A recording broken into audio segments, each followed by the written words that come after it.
maybe not back to 2015 where we first met, but to your experience in an organization like the United Nations. And I find this very curious. We don't have that many founders who have been in such a humongous international or like a global organization like the United Nations. And it's it's an organization which is very complex. I think very few people, and maybe not even you, have an overview of how this, the different bodies are working. Within the UN, what were you responsible for? What was your approach? And how did your career develop over the past 14 years? I mean, that's a long time. Where did you learn to type on a computer so fast?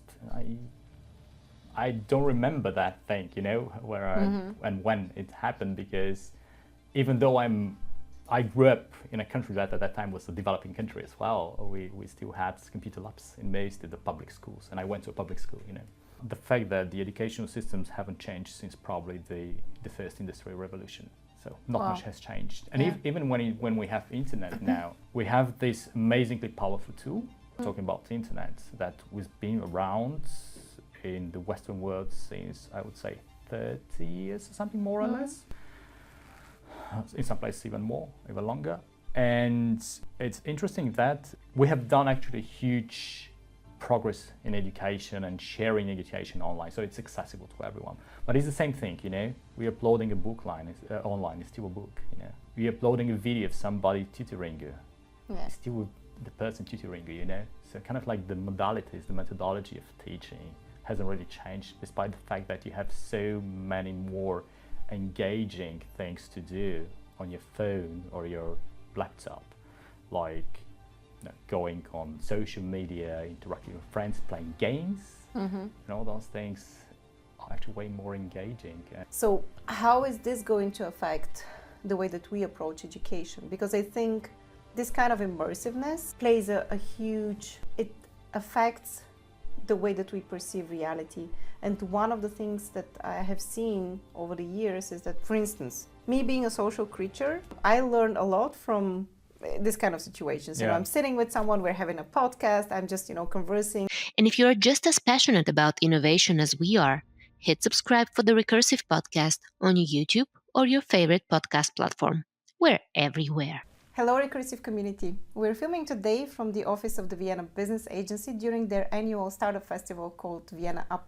And here with me today is an old friend, someone that I haven't seen probably for many, many years, someone who met at the beginning of my own startup journey and probably the beginning of his own startup journey.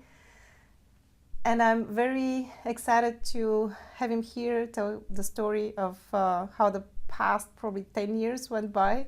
Last time we met in this in a longer exactly setting. 10 years ago. It was exactly 10 years ago. 10 years and 5 days. I've actually checked. Again, it was again in Vienna. It was again in Vienna. So. And back then, we were part of a startup live weekend. I think we were kind of like learning the startup methodology, and the agile methodology of how do you develop startups, how do you validate a business model. We were doing, experiments, filling up the javelin board. Javelin board, that's what I remember. Yeah. I don't really remember more than that, to be honest. No, but it was a nice experience. It was a lot of fun, actually. So let me introduce you to our guest. Sure. Yane Frenski, an international expert in EdTech and innovation. You have worked for more than 14 years for various United Nations offices around the globe, and you have been a co-founder of several purpose-driven ventures and social enterprises. You're currently leading Vizipedia, a startup using AI to power the next generation of educational content, from serious games, and you're going to tell me what serious games means, to smart learning tools designed to equip the people with the skills of the future. And I guess you have a lot of theories what the skills of the future might be. Yeah. At this point, it feels to me like the future is so uncertain and it's hard to guess them, but I hope that you can share some valuable insights here. It won't make it more certain for you, just to let you know, and for anyone, but, but at least, And I hope that you probably have an idea of where the future is going. Trying to have one, trying to figure it out. But before we tap into the problems that you're trying to solve with Vizipedia, I want to bring you a bit back in time. Maybe not back to 2015 where we first met, but to your experience in an organization like the United Nations. And I find this very curious. We don't have that many founders who have been in such a humongous international or like a global organization like the United Nations. And it's it's an organization which is very complex. I think very few people, and maybe not even you, have an overview of how this, the different bodies are working. Within the UN, what were you responsible for? What was your approach? And how did your career develop over the past 14 years? I mean, that's a long time. Yeah, that's a very good point. Actually, when you said that you haven't heard of a founder who has been in the UN, is the first time I saw somebody was yesterday. I met a guy, I met a guy here who had the same story, like working more than a decade for. So it's not an organization that is really nudging people into entrepreneurship, obviously. Oh yeah, but no, it's just joking. It's an international public organization, but I mean, they're at least nudging a lot of people to do innovation, especially innovation for different areas of sustainable development. Okay. The different pillars, the social, the environmental, and the economic, and also towards, of course, the 17 Sustainable Development Goals. Yes. So there is, I think, the strategy started, I think, 2017, and there is a lot of drive now to support not only innovation within the organization itself, but also to support external entities, not financially, obviously, but more like knowledge and understanding of what the most pressing world issues are. So the organization is changing, and the innovation has always been in the process of reinventing itself. So I think it's like every other organization. But what was your role in it? How did you feel that you're contributing maybe to a better and more sustainable world? Yeah, I started 15 years ago, I think, to work for UNDP, which is the United Nations Development Programme. The organization is big. Sorry if I'm just name dropping something there, but it's it has like so many different offices, programs, and it's a very complex. I would suggest that we do another podcast where we tap into how the UN is actually structured and how is it working, because we're not going to manage to. Yeah, exactly. But I don't think you're going to get a lot of viewers probably in your audience. But I started as a software developer back then, and working on online educational projects, so educational technologies, and moved more into like conceptualization and also doing more innovative things in education. And this is where I started working initially with mostly people working for organization in the countries in the global south, but also governments, and providing for them those type of online learning solutions. And then at some point I was happy enough to have had the chance to also work with young people and producing content for young people. And this is where I started a little bit more understanding of how the different educational systems work, and what are the struggles that young people are facing every single day in parts of the world that's normally out of the radar of the, I would say, innovation or startup community, especially here in Europe. Okay, so these are like specific communities, and I think what we use here in German would be the French word milieu. Yeah, milieu. So these would be like parts of society which don't have the same access to education. Yeah, and to technologies as well.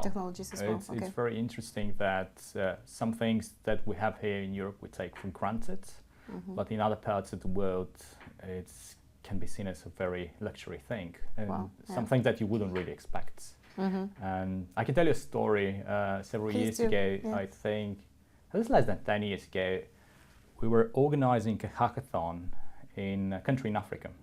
And I remember, because I was part of the organizing team, and I was also running the hackathon and everything. So I was so busy, and at some point I just had like 5 minutes to sit and write an email. And I said to a guy who was coding, who was working on his project during the hackathon, and I started, typing something, and he was at that time, I think he was 15, I think. Well, okay.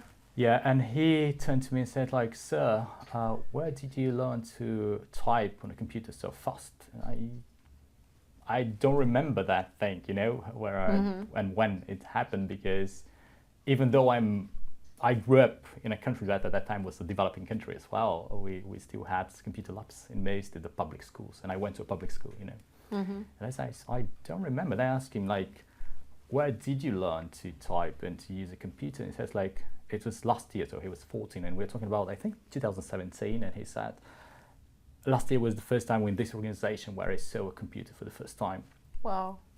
Yeah, so very little schools, very not so many schools having computer labs, access to basically desktop and laptop computers. At the same time, a huge penetration of mobile devices and mobile internet. So they're tech savvy because they're using on a daily basis.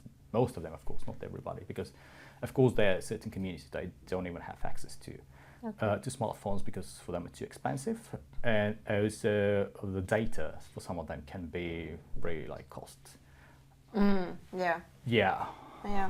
Something that actually it's not an issue anymore within the European Union. Exactly. So for most people, like even I don't know, 1 gigabyte of data can cost an arm and a leg. It's incredible. Wow. So, How many countries and offices of the UN did you visit over the past 15 years? You must have traveled probably around the globe, right? Do you have like a map at your place where you put all your pins? It's very curious because I did it literally like a week ago with my son, because he wanted to do for himself, and I think it was something around 70. Yeah, okay. So So half of the world pretty much. No, wait. Oh, wow. So we have like around 193 of the official UN member states, so less than a half. So. Less than a half. Still long way. Still a pretty good number. It's pretty shabby, I think. Oh my God. But look, I mean, it's not like I don't always have like idea I need to go to every country in the world. Sometimes you need to go to the same place several times, So it's, how do you avoid becoming, I don't know, like really part of this institution to an extent that you cannot go out anymore? I mean, I can imagine that organizations like the UN, they have their own code, and they breed a certain type of people as well, and talents, and many of them stay there for their whole life. Yeah, that's true. One thing is I always worked on projects. So, and I've always been a contractor or consultant. So I was never really willing to go on a full staff position due to that, because I know that I can be dealing with a lot of bureaucracy and administrative work, which some people love it, but it's just not my thing. And I'm not saying that it's bad, because it's an important part, the administrative work in one organization, but I think I can contribute in another manner better than I'm not the most admin person in the world. So in a sense, you have always kept your entrepreneurial side. Exactly, yeah. Okay. And this also gives me the ability to be sometimes for months of contract from the UN, which allows me also to work on my own things and also to, explore the world, explore different challenges, and also, So Vizipedia is actually not your first venture? How many, when did you start your first venture actually? I think it was 2008. Wow, okay. Yeah. What did you do back then? It was here in Vienna. I was part of founding team of a startup which was called at that time GAMS. So we were doing a platform, at that time something like a Kickstarter platform, a Kickstarter-like platform for fashion, but it also combined the work with the manufacturers, because apart from getting the best kind of ideas from fashion designers, we'd also have them help them to produce the real garment, basically. And what sparked what ignited the idea behind Vizipedia? Do you remember what was the motivator that made you see, okay, that's a real problem, this is what I want to dedicate solving? I think it's like the one that I just told, his story. I think that was the biggest motivator, because I see great needs. And the other thing you say is what you mentioned in the introduction, we need to change the way we are acquiring knowledge and skills as the world is changing. The biggest issue we have here, so there are two issues. One is like the access to, to knowledge, to opportunities, to everything in certain communities. But on the other hand, it's also the fact that the educational systems haven't changed since probably the first industrial revolution. So not much has changed. And even when we have internet now, we have this amazingly powerful tool. I'm talking about the internet that was been around in the Western world since, I would say, 30 years or something, more or less. In some places even more, even longer. And it's interesting that we have done actually huge progress in education and sharing education online, so it's accessible to everyone. But it's the same thing, we're uploading a book online, it's still a book, We're uploading a video of somebody tutoring you, it's still the person tutoring you, So kind of like the modalities, the methodology of teaching hasn't really changed, despite the fact that you have so many more engaging things to do on your phone or your laptop, like going on social media, interacting with friends, playing games, and all those things are actually way more engaging. And education has been always lagging behind. It's technology. Interesting because I think, I'm going way back in time, but in the era of enlightenment in Europe, we thought that the big problem is the access to education, the access to schools, the access to libraries. And it was just this big thing that all of a sudden these were made public, or at least more public than they were before. Because before that, knowledge was very gated, and it was a privilege only to very few, and those who were able to afford it. Okay, so we've done that, and over the past centuries, we have democratized this access to education, not in a very liberal way, I would say. The best education sometimes is very costly, is still gated to people who can afford it or who have like very special access to. But as it turns out, it's not the access to education that is the stopper anymore, obviously. Because right now, as a young person and as a curious person, not even young, as a curious person, you can find almost anything out there. And ChatGPT is now opening a completely new chapter here. But we don't see people becoming much smarter, are we? I don't know. Is there data that measures somehow? The data shows the opposite. I don't know how smartness is really measured, but I would say, and that would be my feeling, that people are not becoming much smarter. Actually, in a sense, I think we are overloaded by the content that is out there. And I wonder, I don't know, Generation Z, Generation Alpha, who are much more exposed to what we were exposed to, and I would consider around, in my generation, how do they deal with this overload? Are they using it in a way that makes them smarter? It feels to me as if we're using it that makes us a bit dumber. It seems like, unfortunately, and I completely agree with you. I won't judge, everybody who made the democratization of the education, because it's great. Like Wikipedia, sorry, but that's a genius thing. You have the access and the hyperlinks that you can jump from one thing. I spend probably hours a day on Wikipedia. So you're a Wikipedia junkie. Yeah, I'm I really love it. bad at that. But it is also a rabbit hole. I mean, It's a rabbit hole. Yeah. Sometimes it's like, no, I need to get other things done. Indeed. But do you remember at the university where, Wikipedia was kind of like demonized by all the professors? No, you're not allowed to quote Wikipedia because this and this and this and this. So it wasn't a representative research. But still, I mean, our generation gained a lot of the knowledge on the Wikipedia. Yeah, okay. I remember that, especially here in the university in Vienna. And I was like, you need to cite scientific sources and then disclaimer. Wikipedia is not a scientific source. Exactly.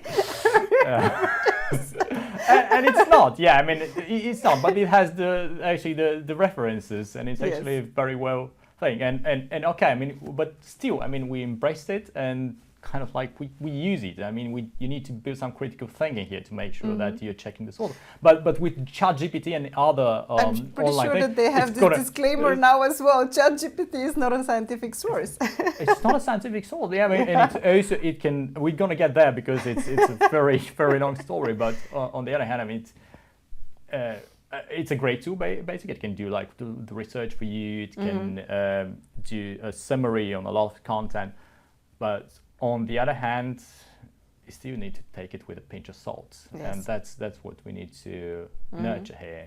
Critical thinking. Yeah. And then the other thing you asked me if people were becoming, let's call it less smart. Sorry for being judgmental.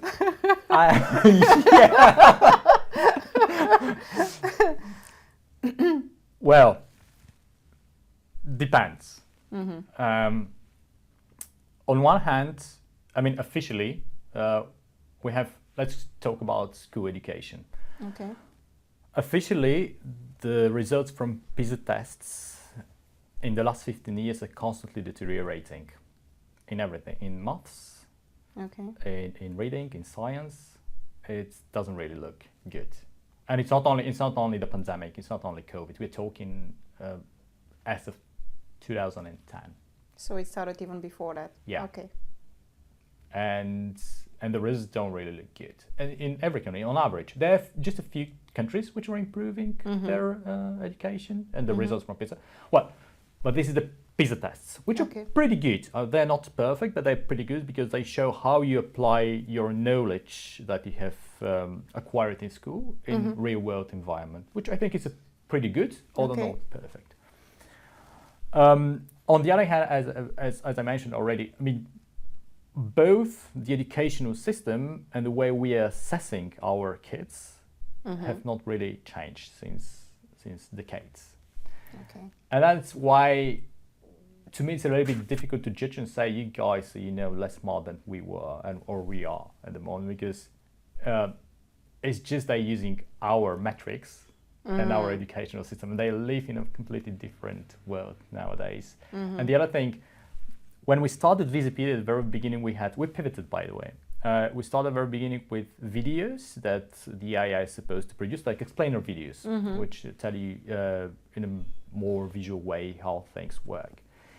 And at some point, we realized that the attention span of the young generation, like the Alphas and Gen Z, is much smaller and in certain sense. And then we basically broke down into different pieces each video, and then we also had the option to do some exercises in between, so like 30 seconds or something like that. Okay. And I don't really see this as a necessarily bad thing, that the attention span is lower, because they're bombarded with information, and probably this is like a survival skill they're developing in the moment, that they can quickly basically filter the information which is important. So as I said, we're using our metrics from our generation. That doesn't mean that they're less smart, but yeah, I think back and we are generation Y, which is much closer to them. No, we're generation. Yeah, we're Y. Sorry. We are Y. Yeah. I think we are generation Y, so we are much the closer. Yeah. Probably, the generations for which the PISA study was developed are much older. I don't know, when did the Vizipedia start? I don't know. On the top of my head, in the beginning of the 2000s, but don't quote me on that. Okay, so it's actually during our generation. Yeah, much. I think it was we were more still or less in school back then. developed, Okay, so it was developed for people like us. And back then, when we were at school, if you had like good memory, if you were able to memorize content and facts That and was a kind big of thing. like you reproduce them, this Yeah. would pretty much secure you good notes. Yeah. Because I don't remember studying much. I just was gifted with a good memory. Yeah. That was it. And I guess that's why, I was performing relatively well in school. Yeah. If I have to do that again today, I would miserably fail. Like my memory has been going consistently and getting consistently worse over the past years. I too suffer from this, very or much lower attention span. So in a sense, I think It is.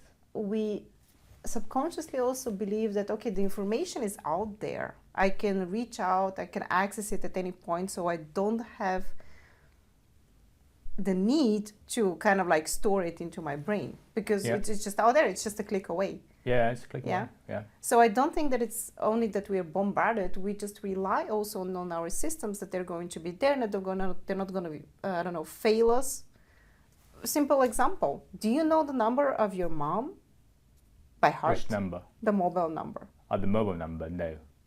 Exactly. the only number I remember by heart is the number of the fixed line phone of my home in Sofia, my parents' home. That's that I remember it from my childhood, because that was the one that was supposed to call from this like pay phones on the street and tell him I'm not coming back home tonight. I'm at a party, sorry.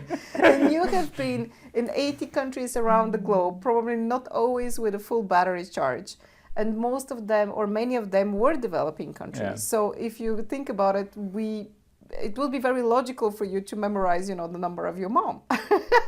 Yeah. I'm not, I don't want to say anything bad, but in the case of a situation, that's probably one of the first numbers that you would reach out to, or you would want someone to reach out to her. And they still always ask me to text them. But we do rely that, the systems that we have in place are not going to fail us. My phone is going to be there. I'm going to be able, to operate in the world because I have this supercomputer next to me. So I don't need to use these supercomputers to, memorize this kind of information. Yeah. And I think this is part of what is also playing a role in the whole thing. It's not only about being bombarded. Okay, but then how do we need to adapt the educational system so that they fit the world of today, in your opinion? I mean, I'm not going to ask you still about the skills of the future and what these kids would actually need, but what would be a proper way to train them so that they can operate in the world as it is today? Yeah, that's a very good question. Mm-hmm. What I've seen that works pretty nicely is to give them like a purpose of what are they doing. So one of the ways to employ to improve the way they're learning is to involve, for example, project-based learning. It's a really powerful tool. You give them some kind of a project they need to work on, and they're really engaged. And it could be something very simple, like do a presentation or do a poster. And on certain topic, and they do the research, and they also sometimes they do teamwork. And I remember we used to do that in school, but rarely when I was probably in high school.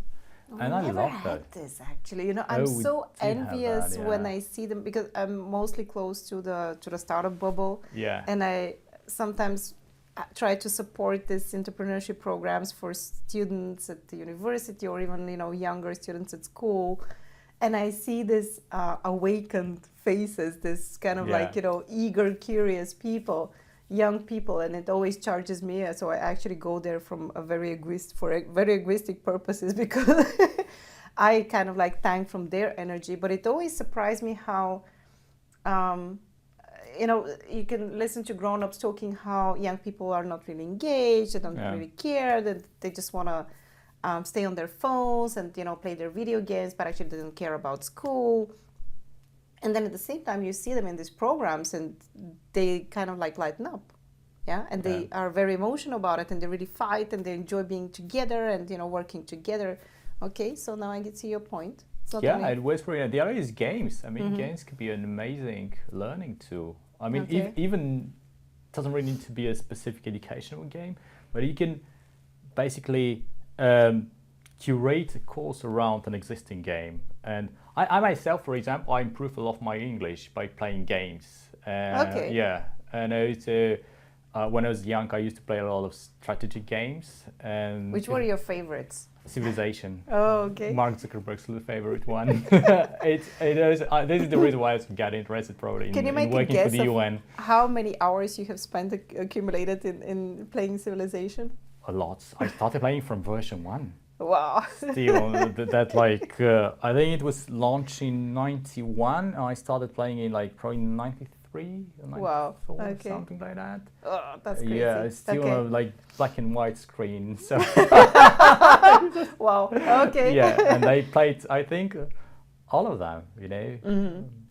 So yeah, and as I said, I improved a lot of my English, also strategical thinking, and I'm actually now kind of promoting the game. Sorry about that, unofficially, but it's just an example. And also,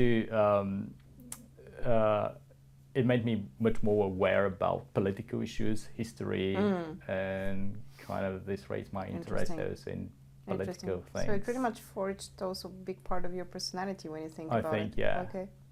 So. Okay, and can I maybe ask you about the dark side of games, which is addiction? Yeah. How do you avoid that?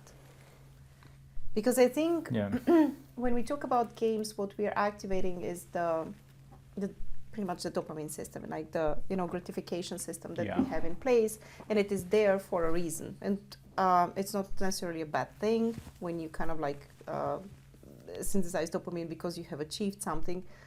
But it can go also very wrong if you kind of over activate it.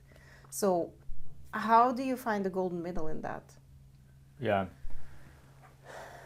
that's a very good question. And I remember it was a few years ago, probably 6 years ago, and I was at a UNESCO conference. I think it was in India, and at this UNESCO conference, we would speak a lot about games and how they can use in education. And I remember the very same day in WHO, another big international institution, also kind of part of the UN world, announced game addiction as a disorder. That was very difficult for everybody who is kind of a big facilitator and promoter of game-based learning to do it. And for me too, because I believe in that kind of too. But it can happen, and that's why we still have, I believe, parents and teachers. And although the teacher role is now much more transforming, or it's supposed to transform into more like a facilitator, this is also something that they need to kind of observe and make sure that kids don't become addicted to certain games, because some of the games are really made to make it addictive, especially when it comes this, as you say, the dopamine addiction, and that you are constantly getting this reward and you're basically craving for those rewards to come back. But the good thing about the games, the serious games and educational games, that's beyond the rewards. That's why when we talk about the two things, one is the gamification, so you do something, you get a reward. Yeah. The game-based learning is a little bit of a different approach. You still have the reward-based system that you have in the games, but you have many more things. You have the challenge thing, for example. You have the story that you kind of connect to the story of the game, and many more things that are actually educational and also can grab you rather than just the whole think about getting the next reward. And that's the good thing about games, that it can have many more things than just simply a reward. You kind of touched upon it, but I would be curious to know a bit more in this kind of reform that we need in the educational system, what would be the role of the teacher and maybe also the parent in it?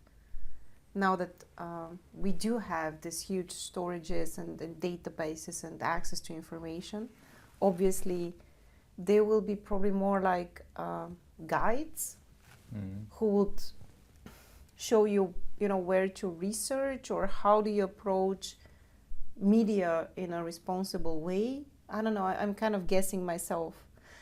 I remember, because I studied here in Vienna and I studied media and mass media studies, pretty much. One of the subjects that we had was media competence, and the more I learned about what media competence means, the more I thought, why isn't that taught in school?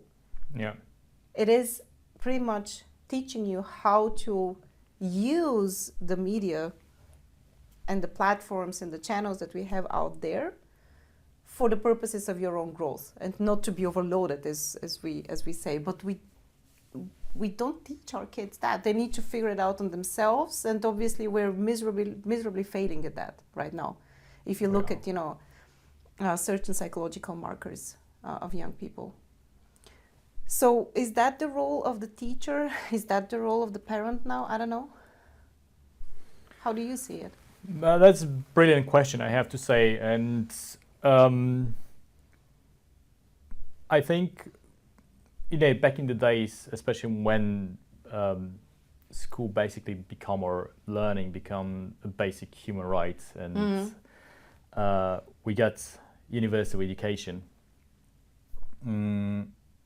One of the main purposes, of course, of a teacher was to transmit information. Yes. So to pass on the knowledge to the next generations. Yes. Because, you still had the access to the books if you go to the library, but they can explain to you and everything. Yes, indeed, yeah. Okay. So now we have access to this education. We have also, you can go into an online course and the person, you would never meet the teacher or the educator, and you just sit online and they would talk to you, and you can still learn things. But I think the role of the educator is now to make sure that they're also facilitators, and to understand better what the needs of each kid are, which is also very, and also to prepare the educational program in the best possible way so that it can be adaptive enough to each single kid's needs. And that's a very challenging work, challenging role for them, and I really admire the work of an educator because it's a very difficult thing. It is indeed. And especially, and that's why when we started the conversation, we were speaking about how underprivileged some can be, because most of the countries in the world, they have universal education, you mentioned, but some of them the quality is just, in some places the quality is just not good enough, and only the rich one get, or the elites get the best education. And remember when you were in school, how many kids you were in one class? 25, 26. 25. That was the maximum, yeah. Yes. Still nowadays, I've been to classrooms with like 50 kids, and that's not the worst.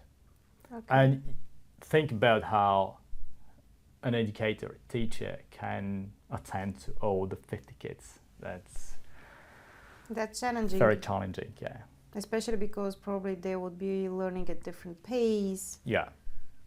They would have like different interests. It was already difficult enough with 25, 26 kids, to be honest. Yeah, if you think about it.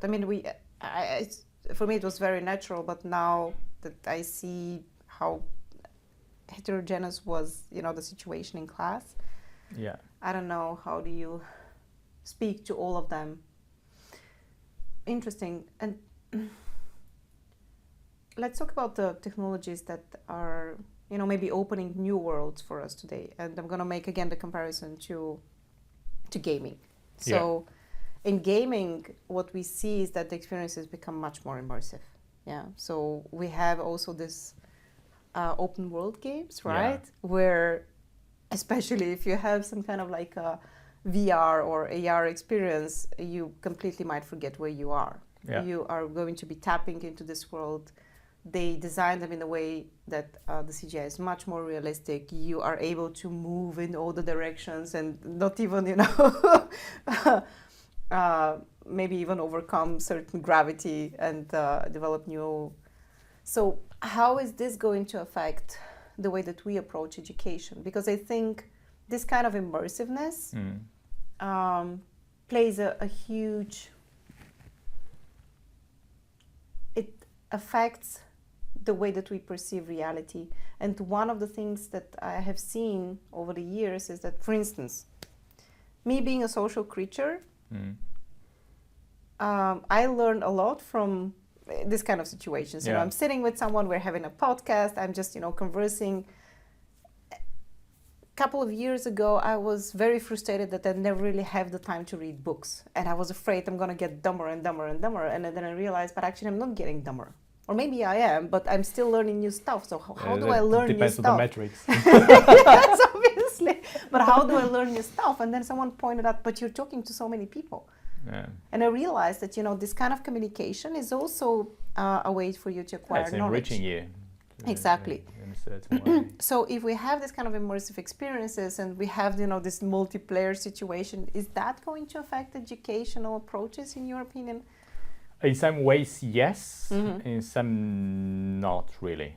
I think for social emotional skills and social emotional learning, it can be, I don't know, that's my view, and it can be more harmful than really nurture it, because it's very different. You have this avatar and talking to other people and stuff like that. It can work in certain situations. Especially with some people with special needs, it can be very helpful.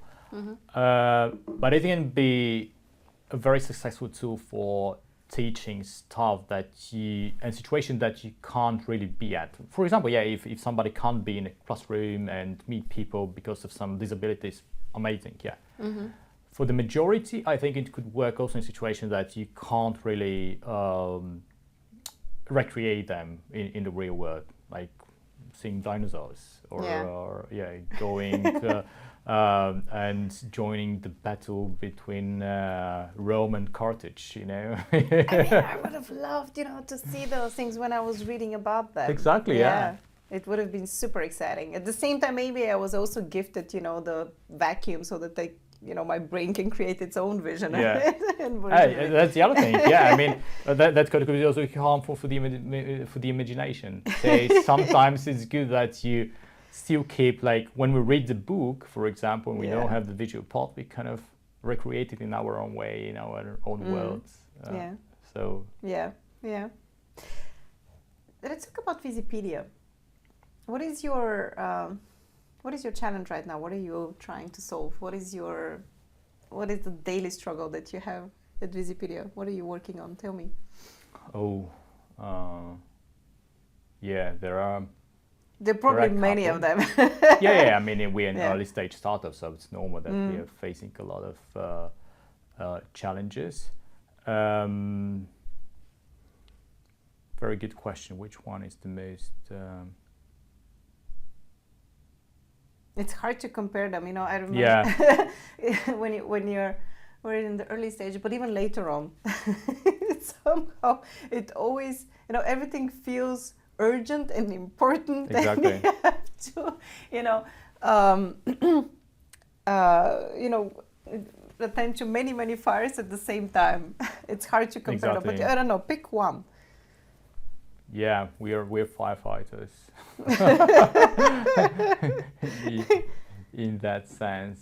Let me think about it. I would pick one. I would think probably is that the biggest one? Good question. Okay, let me think about it. Okay, no worries. I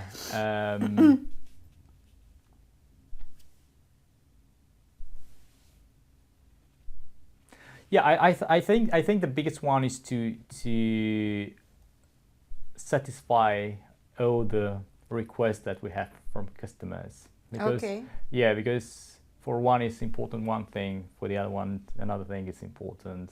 And who is your customer actually here in this case? Mostly schools, but we're now looking into the opportunity of working with the Ministry of Education directly. The direct customers, of course, schools and universities. Okay.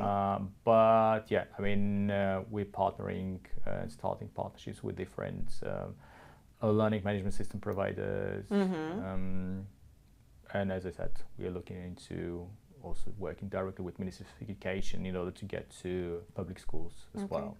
So.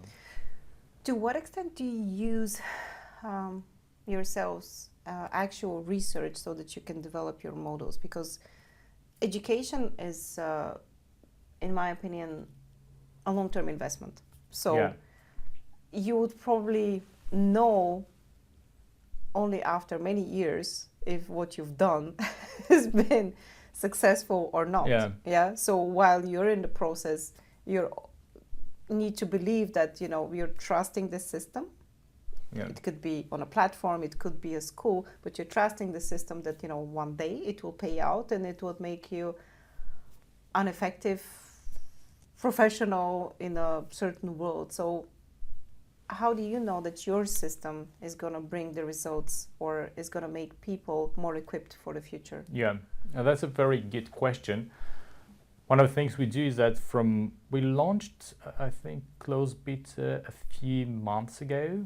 And from the very beginning, we're trying to involve schools and educators and also students from various regions around the globe so that we know more or less what is the least common denominator in terms of issues they are facing. So this is how we do our, let's call it a research. So basically directly talking to educators and practitioners, because the good thing is that most of them are facing the same issue. I mean, educators they don't have time at all. They're so busy with a lot of things because they have to, apart from teaching, which is a very exhausting type of work, they need to also work on the curriculum, improve it, also do assessments, sometimes communicate to parents. All those things is very, very overwhelming kind of work to that sense.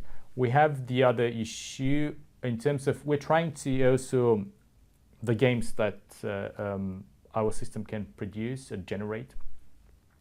They're most used in web and also for mobile devices in order to make sure that we are inclusive.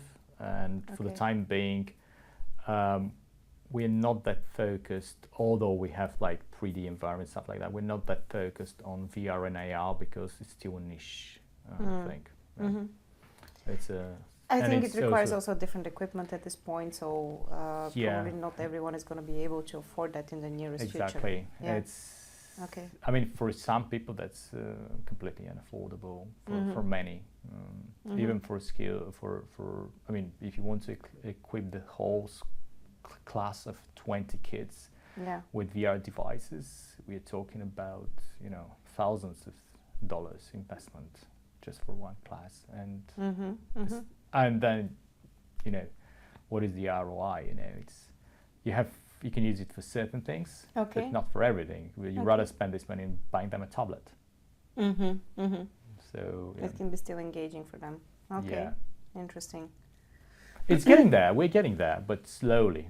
So it's not, the technology hasn't penetrated that much the education market. I mean, it has in certain places, but globally it's still in its infancy.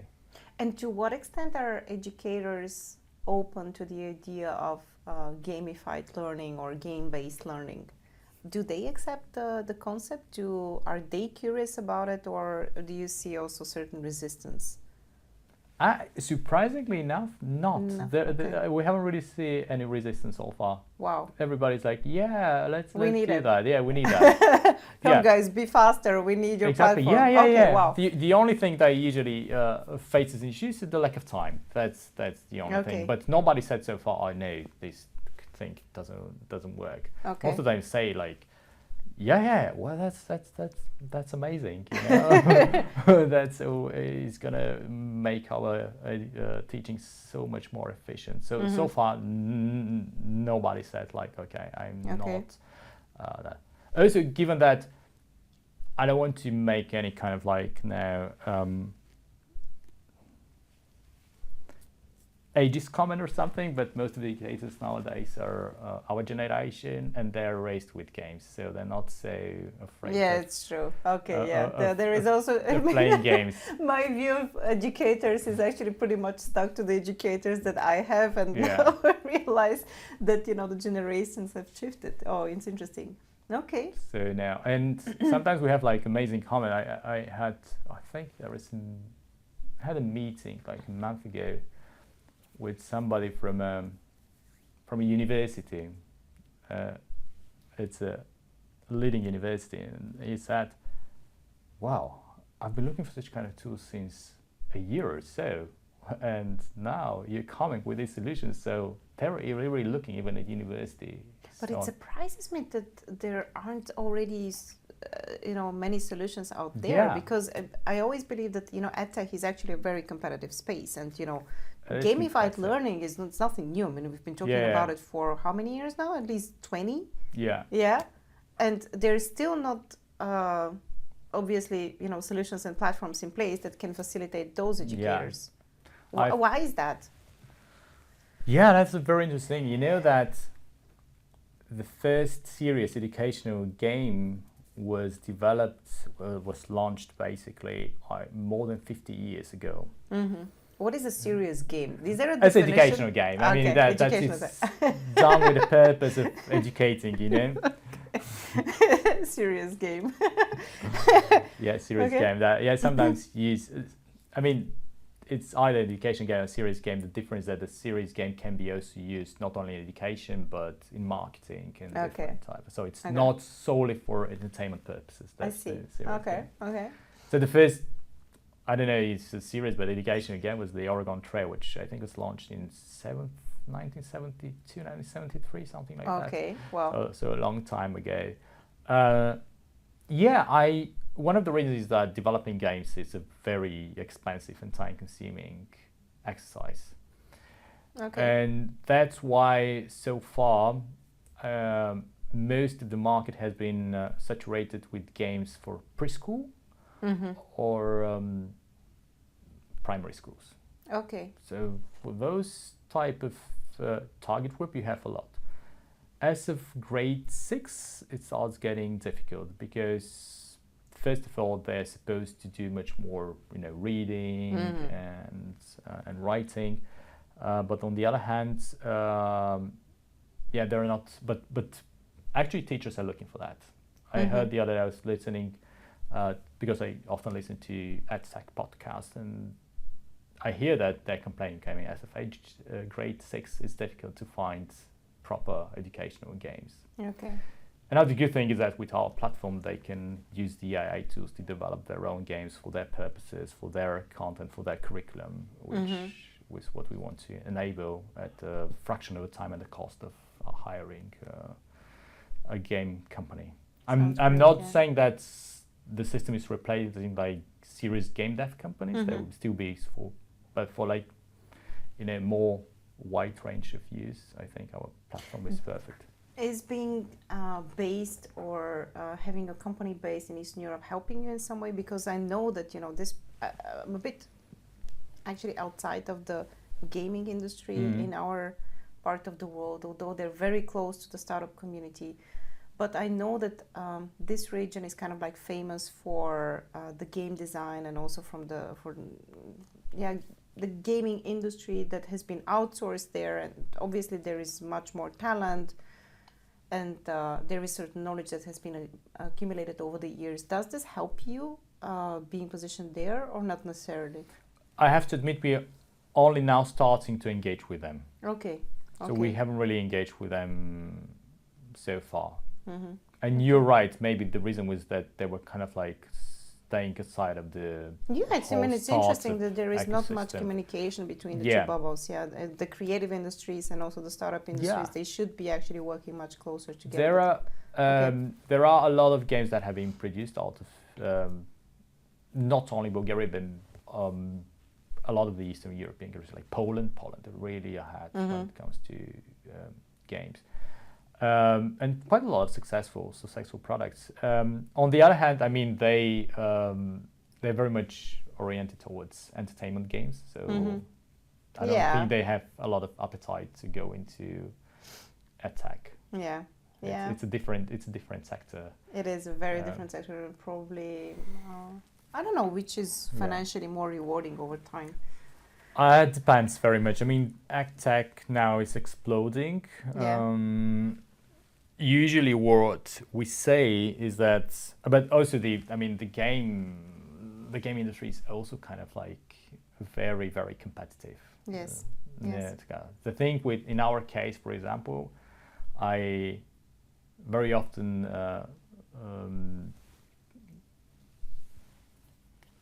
cite Clayton Christensen about like what is the work to be done in our case and what's your real competition. In our case, in EdTech, when it comes to games, especially like as of grade 5, 6, our competition are books and videos. In the game industry would be games and games that are really, really well thought, but isn't with it a lot of everything that is kind of like crying for our attention? Because we got this question, of course, also a lot, as a media company, as a tech media company, who is your competition? And when you start thinking about it, we only have 24 hours a day, and we still need, 7 to 8 hours maybe of sleep, some people less, where you're not consuming actively information, and the rest of the day, everything is drawing to your attention, and somehow in that whole noise we need to fit in with the educational content we are providing. Exactly, yeah. And I see media very close to education. It is, for me, media has always been kind of like, education for grown-ups. How are you supposed to navigate in this complex world if you're not informed of what is happening out there, and there is no one who is going to interpret what is relevant for you and how you should kind of like, use it to do your job or to do your responsibility as a voter, as a political entity, as a father, as a mother, and so on and so forth. So, but yeah, I'm philosophical about media. And when I start thinking about it, everyone is a competitor. Everybody's competitive. And I think that maybe for you is pretty much the same. I mean, you're competing with platforms who are like, TikTok and Instagram. And because there's for us it's a little bit different, but you're right. I mean, I see a point, because I mean, I think Clay was actually giving this example.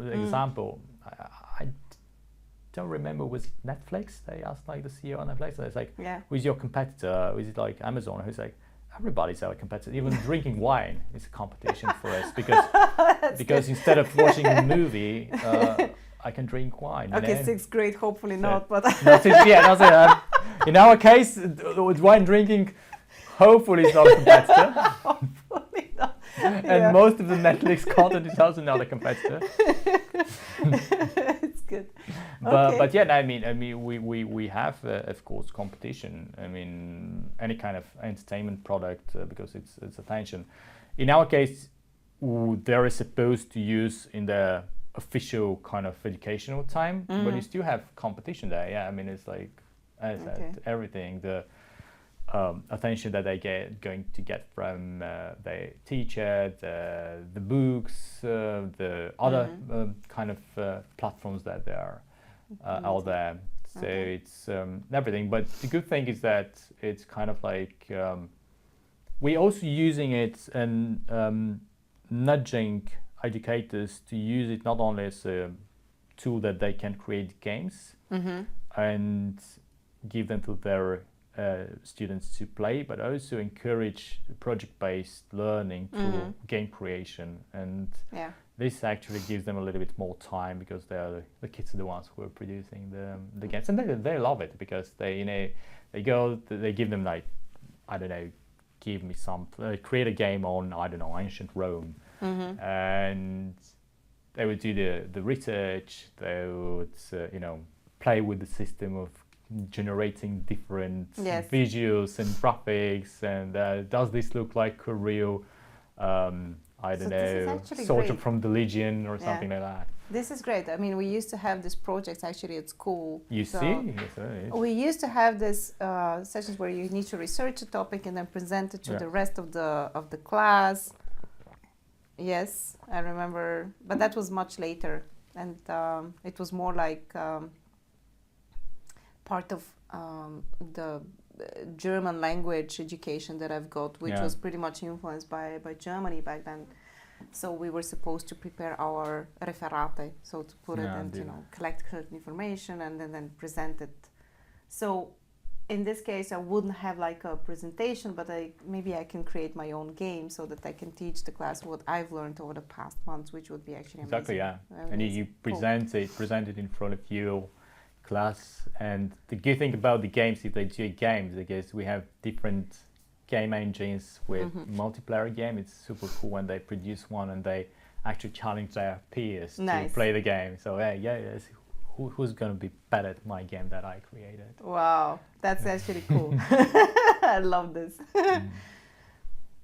So this is the vision for Vizipedia. How would you know, I don't know, one day with Vizipedia that, we've made it? Like you have reached or you have kind of like fulfilled your mission? What would be the markers? Like how big are your aspirations for Vizipedia?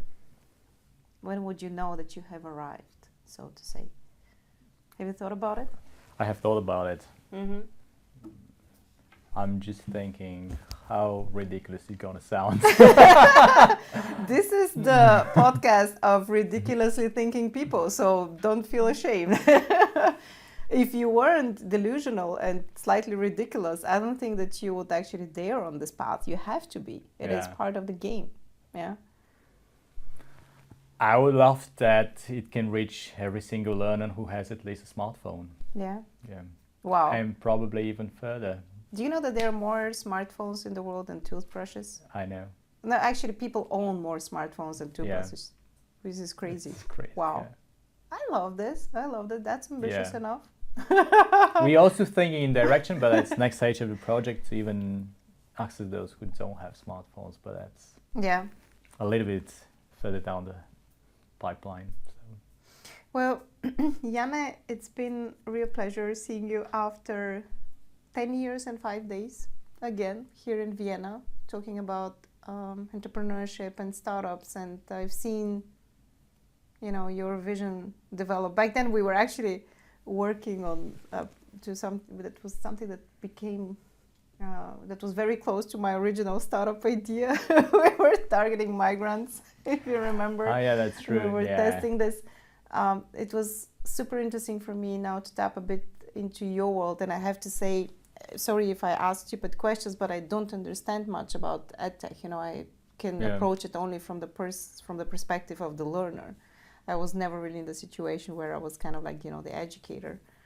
But obviously, there is a huge market for you. So however ridiculous sounding you might think you are, I think this is very realistic what you're trying to achieve. So hopefully. I mean, there are a lot of challenges. I mean, not for us. For us, of course, there are challenges, but in general in the world, because, as I said, the education has been lagging behind.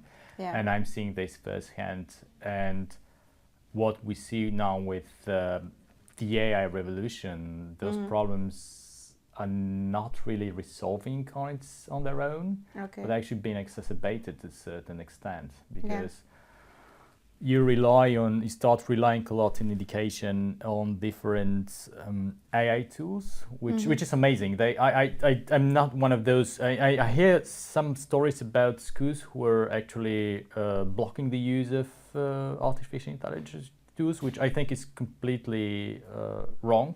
Yeah, that they should become a part of the educational process in a certain way. But we need to understand them better. We need to understand what their basic caveats are, and there are quite a lot, especially now that I work, for example, with people in the global south, you see how, and we see this as a result of the digital divide and the data poverty and everything that, and, you know, those tools have been trained, like ChatGPT, Gemini, all the others. They have been trained on the information, which the information that's out there on the internet. Yeah. That's what we have. But a big part of this information has been produced by the Western world, and especially in English. And there are so many things that it can basically be biased on that, which we need to be very aware of that. Yeah. Usually there are two examples that I give. One is I am asking, I'm not going to say which one, but one of the tools, like create a story for me, just a very boring, like super cliche story of a boy who goes to school every day, has some snack, and then goes back home, and then generates the story. And the name of the boy is Jack.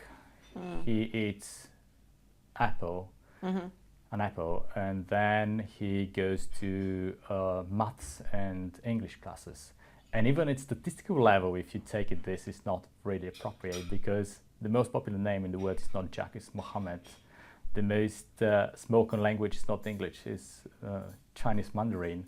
And the most eaten fruit is not apple, it's banana, you know, even at that level. So, and there is a lot of information missing and bias that we don't see. I remember I was actually 10 days ago at a EdTech conference in Brazil, and one of the presenters was showing how they're using AI tools in the classroom.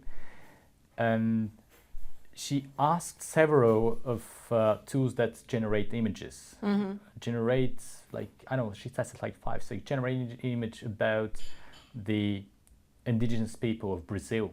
Yeah. And it's a big country, it's like 220 million people with a lot of population. And she didn't make it work. She tried like 10 times each of the tools, and it was either producing like native indigenous people from Native Americans from North America, or it's something that have nothing to do with that. And this is like she said, I mean, not the chat, but those tools are basically generating things in a way not how we want it to be and how we see each other, but how the Americans see each other. So yeah, we need to be aware of this dominance, which is actually also again underlying the cultural dominance that we have been experiencing also over the past years through Hollywood and, you know, all the other channels and vehicles which were out there. So now that's just another vehicle for cultural dominance, in my opinion. Yeah, and my point is here, I mean, we need to know where it can go wrong, you know, what are the biases, the data that has been trained on, and to be able to use those things rather than just taking for granted and taking everything as, you know, as given of what, and as the ground truth, that those tools well, I think demographically this will be solved. In the next years we will see more and more people on decision-making positions which will be culturally born and raised and shaped in developing countries. The West is getting older and is dying out, and I think the problem with cultural dominance is going to be solved by this way. It's just sheer numbers. Yeah. Well, this won't change the fact that we can get another type of bias, you know, in the system. So it's just like, it's more about awareness and the way to understand better how AI works. So we need to general AI education as well. I think that's the key word. I think it's all about awareness. The biases will be there. Yeah. And we will also have our own biases. I really love this, you know, how was it like this map and wheel of biases that is out there? As long as you're aware, you're kind of like disempowering them. But they are there. We're not going to be able to kind of like demolish them or delete them from the systems, because the AI pretty much reflects what we are as humans, as humanity. But the more aware we are of them, the better. So maybe that needs to go hand in hand, you know. Progressing on the technological side, but also developing more and more awareness of how we're going to use these tools. Yeah, exactly. Yane, this is such a huge topic. I think that we can probably tap into another big question and another big question. I hope that along the way you would find people who resonate with what you envision for the future. I know that there are many. Even here in the podcast, I remember several instances where especially entrepreneurs from the tech space have been frustrated about the educational system that they need to put their kids into, and being very emotional that things need to change. So I think there is definitely a case that people resonate with. So I wish you all the best. Thank you so much. To your team with Vizipedia. We will be definitely following your progress and keep try to stay up to date. Whenever you have and you hit the big milestone, please let us know. I will let you know. Yeah. Thank you very much for being here. No, and thank you for inviting me. Great meeting you again here in this wonderful city of Vienna. And if you're just as passionate about innovation as we are, hit subscribe for the Recursive Podcast on YouTube or your favorite podcast platform. We're everywhere.